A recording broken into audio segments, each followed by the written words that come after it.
কৃষ্ণ কৃষ্ণ শুধু শ্রী কৃষ্ণ। এই যে এতগুলো দেবতা দেবদেবী, এই যে মাসি এতগুলো দেব দেবতা আপনারা এখানে রেখেছেন, কিছু মনে করবেন না। এ কিন্তু লীলা শেষ হয়ে যাওয়ার পর, আপনাদের অনুষ্ঠান শেষ হয়ে যাওয়ার পর আপনারা গাছের নিচে কেউ নামিয়ে দেবেন না। কোন শাস্ত্রে কোনো জায়গায় লেখা নাই দেবীর মূর্তি, ভগবানের মূর্তি গাছের নিচে রাখতে হয়, কোন জায়গায় লেখা নাই। আপনারা পুরোপুরি গোটাটাই অন্যায় করে যাচ্ছেন প্রথম থেকে একবারে। অনেক কীর্তনী আপনাদের বারণ করছে, কিন্তু আপনারা শুনছেন না। আপনাদের মাথায় রাখতে হবে এদের জলাশয় করতে হয়, মানে জলে দিতে হয়। আপনি আপনার বয়স্ক একটা বাড়িতে একজনকে নিমন্ত্রণ করে ডাকলেন, খাওয়ালেন দাওয়ালেন, শেষে গাছতলায় বসিয়ে দিলেন, তার ভালো লাগবে কি? তিনি জল ঝড় সবকিছু নিচ্ছেন, আপনি সুখে রয়েছেন বাড়িতে এসিতে গরমের দিনে, আর উনি গাছের নিচে পড়ে আছেন। আপনি জলে ভিজছেন না, বাড়ির ভেতরে আছেন, আর উনি জলে ভিজছেন। মহা অপরাধের ভাগী হতে হচ্ছে। ওই জন্য বারবার আপনাদের কাছে নিবেদন রইল, দেবদেবীর মূর্তি কোনোদিন গাছের নিচে রেখে দেবেন না। যে রাখবে যে রাখাবে দুজনেরই অপরাধ হবে। এই জন্য জলাশয়ে দেবেন, জলে দিয়ে দেবেন, ভাসিয়ে দেবেন, ব্যাস এতে কাজ হবে। যেন রাধা মাধব কি, শ্যাম সুন্দর কি, হরিবাসর কি। আচ্ছা একটু বলুন তো, মহাপ্রভু যখন কীর্তন করতেন মহাপ্রভুর ছবি দেখেছেন তো নাকি? আচ্ছা ছবিটার হাতটা উপর দিকে না হাতটা নিচের দিকে, জোরে বলুন। ওপর দিকে। একজন ভক্ত জিজ্ঞেস করছে, ঠাকুর হাতটা তুমি যে তুলে রয়েছো সব সময়, তোমার হাতে ব্যথা হয় না? বলে ব্যথা আবার হয় না? বলে তাহলে নামাও। বলে নামাবো কি করে? তোরা তুলছিস না, ওই জন্য আমি নামাচ্ছি না। একজন ভক্ত বলো, ঠাকুর এই দেখো আমি তুলে দিলাম, এবার নামাও। বলছে তুই তো তুললি, তোদের পেছনে যারা, আপনাদের বলি নাই কিন্তু, বলছে তোদের পেছনে যারা আছে তারা তুলবে না। পেছনে বলতে বুঝতে পারলাম না। বলছে তোদের পরের জন্মে যারা জন্ম নেবে, আমার হাত তোলা যদি না থাকে তাহলে তারা তুলবে না, তাই আমি জন্ম জন্মান্তর ধরে হাত তুলে। তাহলে মহাপ্রভু কত দয়ালু দেখুন। তিনি যে যারা চলে গেছেন তাদের জন্য হাত তুলেছেন তা নয়, যারা আছেন তাদের জন্য হাত তুলেছেন তা নয়, যারা পরবর্তীকালে পৃথিবীতে আসবেন তাদের জন্য তিনি হাতটা তুলে আছেন। আচ্ছা আপনারা একটু বলবেন তো, হাত আমরা কখন তুলি? রাস্তা দিয়ে যাচ্ছি, টোটো অটো পেরোচ্ছে, ও দাদা এ কীর্তন শুনতে যাব, একটু গাড়িটা দাঁড় করাবেন, এরকম করে হাত তুলি। আর হাত তুলি কখন? যখন জলে কেউ ডুবে যায়, উঠতে পারে না, তখন দেখবেন এরকম করে হাতটা ওঠায়, কেন? যদি কেউ দেখতে পায় আমাকে বাঁচাতে পারে, এই জন্য হাতটা তুলে। আর হাত তোলে কখন? যখন দেখবেন কেউ বোঝা নিয়ে যায়। তাহলে আপনাদের কাছে আমার একটা প্রশ্ন রইল, মহাপ্রভু কি জলে ডুবে যাচ্ছিল? জোরে বলুন হ্যাঁ না না। না। তাহলে মহাপ্রভু কি হাতে কোনো বোঝা নিয়েছিল? অনেকে বলছেন না, তত্ত্ব বলছে হ্যাঁ নিয়েছিল। বলে প্রদীপ বাবু আপনি বলছেন বোঝাতে হবে, মহাপ্রভু হাতে বোঝা কি করে বুঝলাম? এইদিকে তাকাবেন, আসল কারণটা শুনে রাখুন। বোঝাটা দেখতে পাচ্ছেন না কেন? সবাই কিন্তু দেখতে পায় না মায়েরা, এদিকে সবাই দেখতে পায় না। দেখার মতো চোখ থাকা চাই তবে দেখা। হাতটা কেটে গেছে খালি চোখে দেখা যায়, কিন্তু হাড় ফেটে গেলে দেখা যায় খালি চোখে? ও ডাক্তারের কাছে গিয়ে এক্সরে করতে হয়। গুরুরূপী ডাক্তারের কাছে গিয়ে কেউ যদি প্রেমরূপী নয়নের উন্মিলন করতে পারে, একমাত্র সেই ভগবানের ভাব বুঝে। এক ট্রাক বালিতে যদি এক হাত চিনি ছুঁড়ে দেওয়া যায়, আর চিনি আর বালি যদি একসঙ্গে মিশিয়ে দেওয়া যায়, আপনারা বলবেন চিনিকে কি কেউ পারে চিনিতে এক ট্রাক বালিতে? এক লরি বালি, এক হাত চিনি ছুঁড়ে দিলেন, হ্যাঁ চিনি আর বালি একসঙ্গে মিশিয়ে দিলেন, তা চিনিকে কি কেউ পারে চিনিতে এক ট্রাক বালিতে? একজন পারে। পিপিলিকা পারে চিনিকে চিনিতে এক ট্রাক বালিতে। যারা পিপিলিকার মতো ভক্ত, গৌর ছাড়া কিছু জানে না, যারা গৌর গৌর বলে কামতে পারে, কৃষ্ণের নাম করতে পারে, একমাত্র গৌরের ভাব সেই বুঝতে পারে। আসলে মহাপ্রভু হাতে বোঝা নিয়েছিল, বুঝতে পারছেন না কেন? মায়েদেরকে বুঝিয়ে দিই। আপনার বাবা যখন আপনার বাড়িতে আসে, মেয়েদেরকে বলি, তখন আপনার জন্য আপেল কলা মিষ্টি হরলিক্স নিয়ে আসে, ওটা দেখতে পান। কিন্তু আরেকটা জিনিস বাবা আপনার জন্য নিয়ে আসে, ওটা কি বলুন তো? প্রেম আর ভালোবাসা। এটা আপনারা দেখতে পান না। মহাপ্রভু দুটি হাত তুলে কি করেছে? প্রেমের বোঝা নিয়ে আমাদের কলির জীবের দ্বারে ঘুরছে। আশ্রয় লইয়া ভজে যে তারে কৃষ্ণ নাহিতে যে বাকি সব মরে অকারণ। প্রত্যেকটা জীবের একটা করে আশ্রয়ের দরকার আছে। কিন্তু এই যে কীর্তন শুনছেন, এখন যদি বৃষ্টি নেমে যায়, যারা প্যান্ডেলের ভেতরে আছেন তারা ভিজবেন কিন্তু কম, যারা বাইরে আছেন তারা পুরোপুরিটাই ভিজে যাবেন। রাস্তা দিয়ে পেরোচ্ছেন, বৃষ্টি হচ্ছে, ছাতা নিয়েছেন তো আপনি ভিজবেন কম, ছাতা না নিলে আপনি ভিজে যাবেন। ছাতাটা কি? ধর্ম। ধর্মকে সঙ্গে করে থাকবেন, আপনার বাঁচার চান্স আছে। আর ধর্ম হারাবেন তা আপনার তো মরার পথটা পরিষ্কার হচ্ছে। সাময়িক আনন্দ হচ্ছে, কিন্তু সাময়িক আনন্দ নিয়ে লাভ নাই। যারা যেমন মদ খায়, মদ খেয়ে কিভাবে, আমি এখানে কেউ মাতাল নাই, মানে অন্য জায়গায় এখানে কেউ মদ খায় না, এখানে কেউ খায় না আমি শুন। যাক, মায়েরা খুব দুঃখ করে বলছে আর বলবেন না, রাত্রি বাড়লে দেখবেন কি হয়।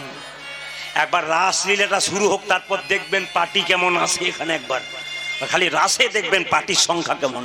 না না, আপনাদের দক্ষিণ চব্বিশ পরগনাতে মেয়েদের, অনেক মেয়েরা কীর্তন করতে আসে আমাদের দিক থেকে, তারা বলে আর বলবেন না দক্ষিণে যাব না রাস করতে। বলে কেন?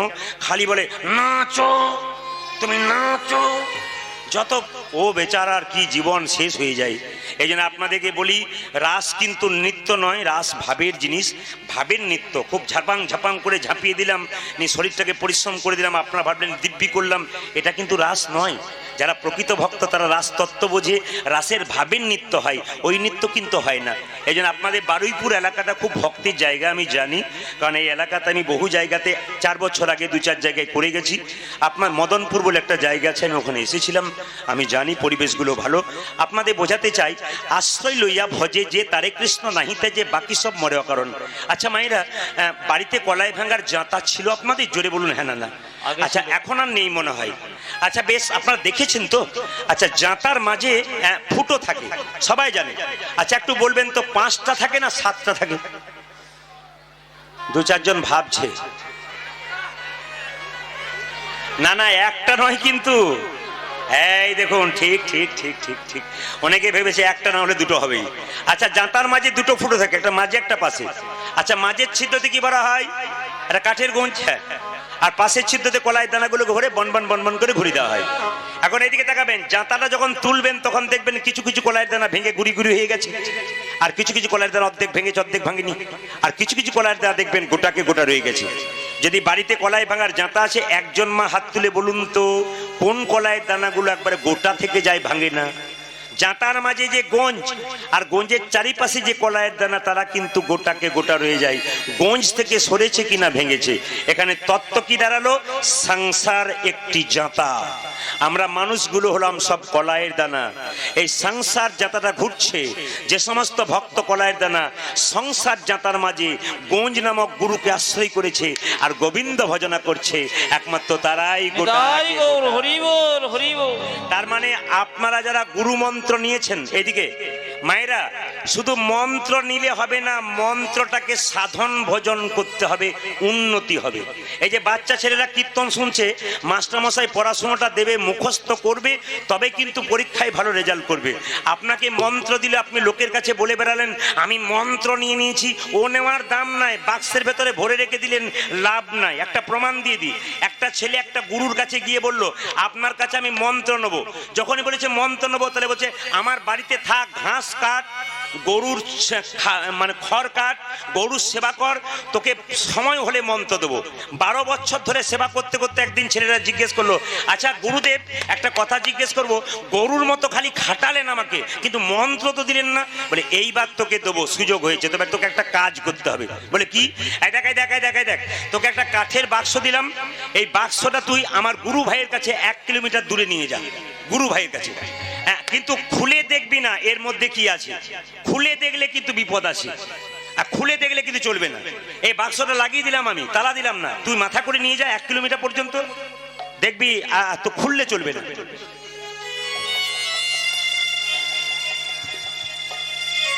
ওটা খুললে চলবে না। ছেলেটা কি করেছে মায়েরা?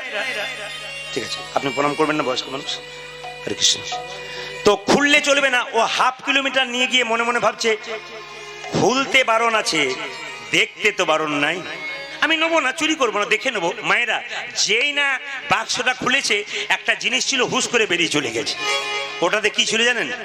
একটা নেংটি ইঁদুর ছিল। ও তো খুলেছে বাক্সটা, হুশ করে বেরিয়ে গেছে। গুরুদেব গুরুদেব, বলে কি হলো? বাক্স খুলে দেখেছি। বলে কি? কিছু নাই, কিছু নয়, কিছু নাই, কিছু নয়, কিছু নাই, কিছু নয়। ও যে খুলে দেখলাম কিছু নাই, ও যা খুলে দেখলাম কিছু নাই, খুলে দেখলাম কিছু নাই, ওই খুলে দেখলাম কিছু নাই। তোকে খুলতে বারণ করি নাই, হ্যাঁ। তা খুললি কেন? তা দেখলাম একটা জিনিস ছিল, ইঁদুর ছিল, বেরিয়ে চলে গেছে। ওই যে বেটা, তোর দ্বারা আর মন্ত্র নেওয়া হলো না। এই জন্মে হলো না পরের জন্মে। বলে কেন? একটা বাক্সের ভেতরে 10 মিনিট ধরে একটা ইঁদুরকে রাখতে পারলি না, তাহলে দেহ বাক্সের মধ্যে মন্ত্রটা দিলে তুইও তো মন্ত্রটাকেও ধরে রাখতে পারবি। ওই জন্য আপনাদের দেহ বাক্সের মধ্যে যে মন্ত্র আছে, যদি ধৈর্য ধরে ভজন করতে পারেন তবেই কিন্তু আপনাদের কাজ হবে। তবে বলে রাখি, যারা গুরু মন্ত্র নেন নাই তাদের জন্য বলে রাখি, গুরু মন্ত্র যদি না নেন, যতই আপনি দেবতার মন্দিরে আপেল কলা নিয়ে যান, নিয়ে যাওয়া হচ্ছে মাত্র, আপনার দেবতার সেবা হচ্ছে না। মনে রাখবেন, গুরু মন্ত্র যদি না নেন, আপনার বাড়িতে বৈষ্ণব এসে প্রশ্ন করবে, মা তোমার বাড়িতে সেবা করব, আপনি বলবেন হ্যাঁ করবেন, কিন্তু তিনি বলবেন মা তোমার দীক্ষা হয়েছে, আপনি বলবেন না হয় নাই, তখন বলবে তোমার জলস্পর্শ করবো না তোমার হাতে। তাহলে মানুষকুলে জন্মগ্রহণ করলেন, একজন বৈষ্ণবকে সেবা দিতে পারলেন না, আপনার ভাগ্য কত মন্দ। ও মায়েরা, গুরু হচ্ছে ঘটক। রামকৃষ্ণ দেব বললেন গুরু ঘটক কেন?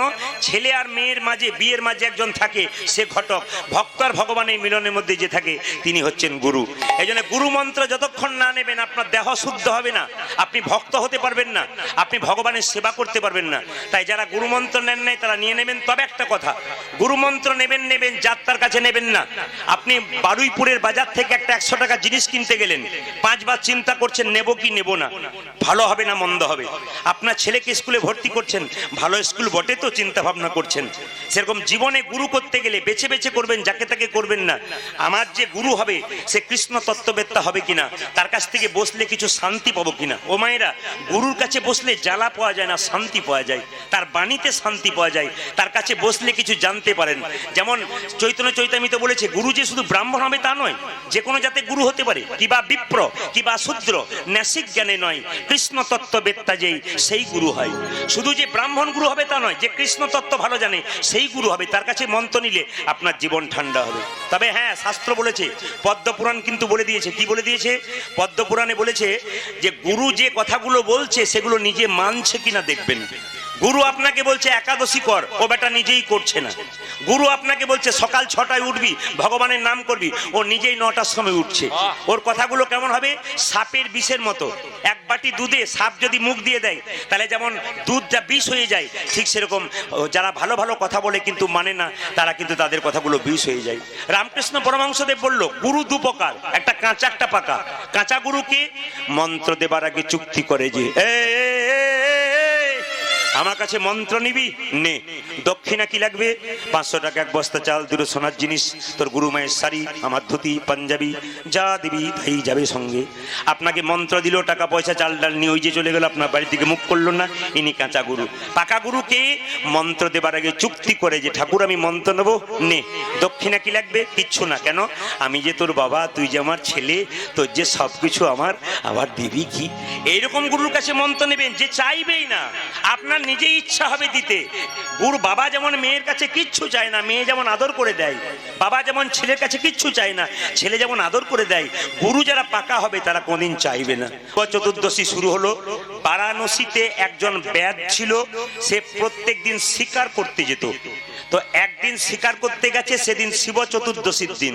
সারাদিন শিকার মেলে নাই, সে যখন অন্ধকারে জঙ্গলে খুঁজছে, শিকার আর মিলছে না। মায়েরা লক্ষ্য করুন, শিকার আর মিলছে না। হঠাৎ একটা হরিণ শাবককে মারলো। অন্ধকারে আর বাড়ি যেতে পারলো না, জঙ্গলে রাস্তা খুঁজে পেল না। অন্ধকারে যখন রাস্তা খুঁজে পেল না, একটা বড় গাছ দেখে জীবজন্তুর ভয়ে গাছটার ওপরে বসে পড়লো। আসলে সেই গাছটা ছিল বেল গাছ, এবং সেই বেল গাছের একটা ডালে হরিণ শাবককে রাখলো, আর একটা ডালে নিজে বসলো।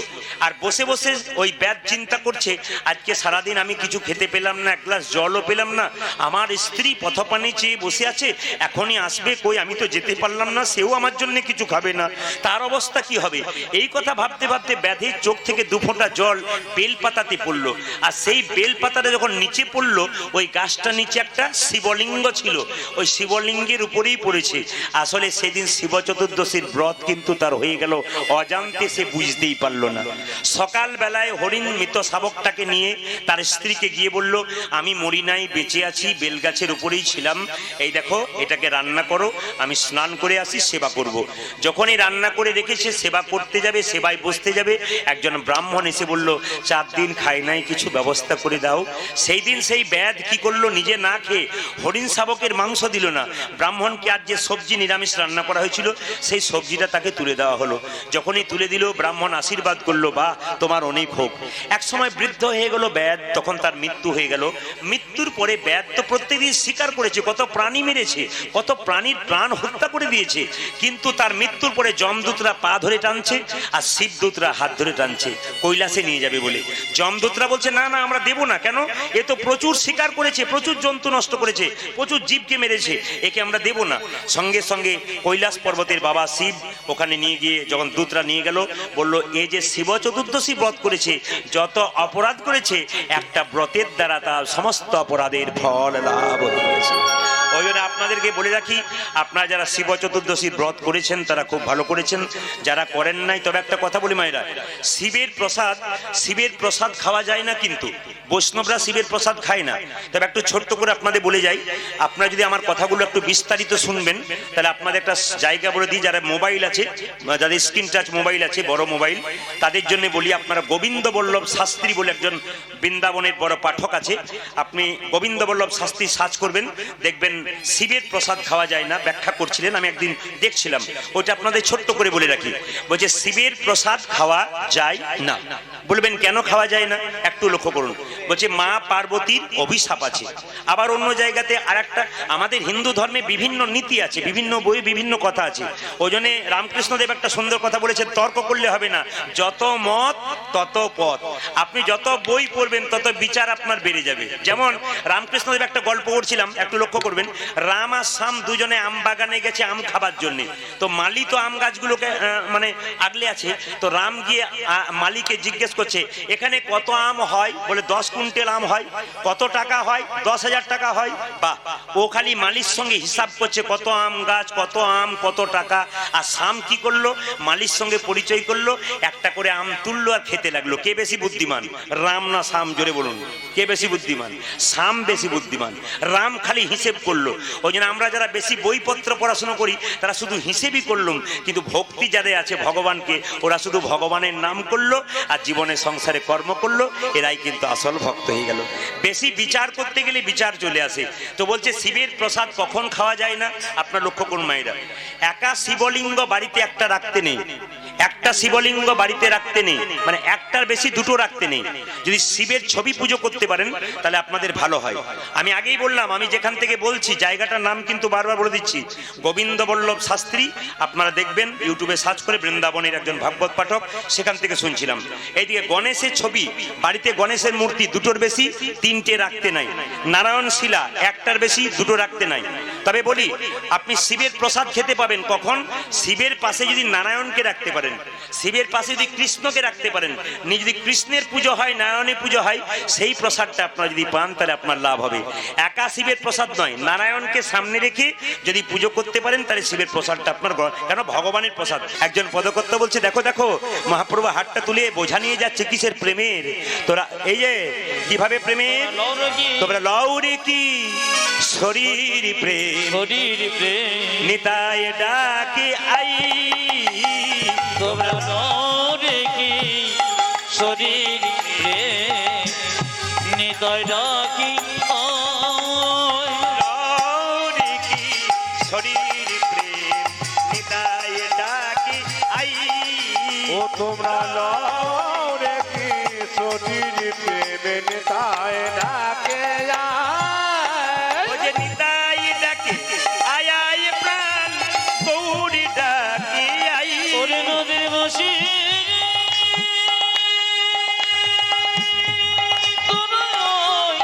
এই,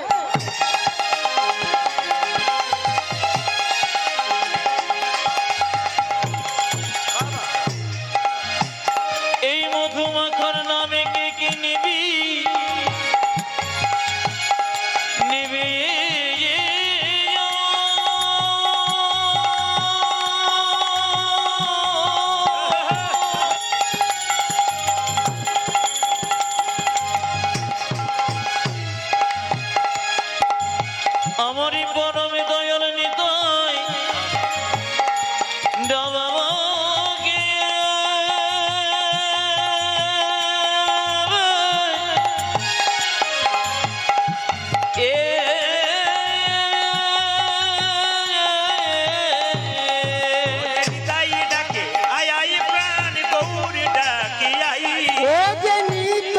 ডাকে আই প্রাণ গৌরী ডাকে আয় লাউরে কি শরীর প্রেম নিতাই ডাকি আই ও আজ লাউরে কিশোরীর প্রেম নিতাই ডাকে আয় শান্তিপুর ডুবু ডুবু নদী আমার শান্তিপুর ডুবু ডুবু নদী ভেসে যাও ও যে শান্তিপুর ডোবো ডোবো নদে ভেসে যায় আজ শান্তি শান্তিপুর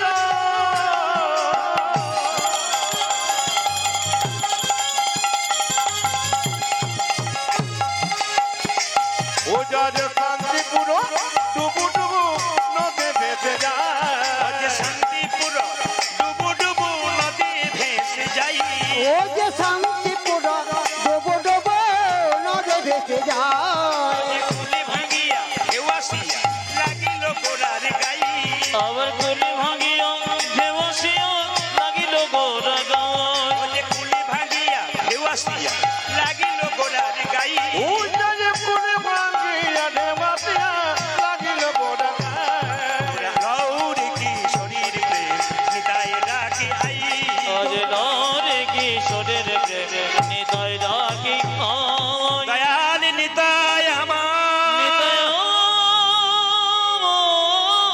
হে দয়াল নিতাই আমার এ দয়াল নিতাই আমার। আপনাদের কাছে নিবেদন রইল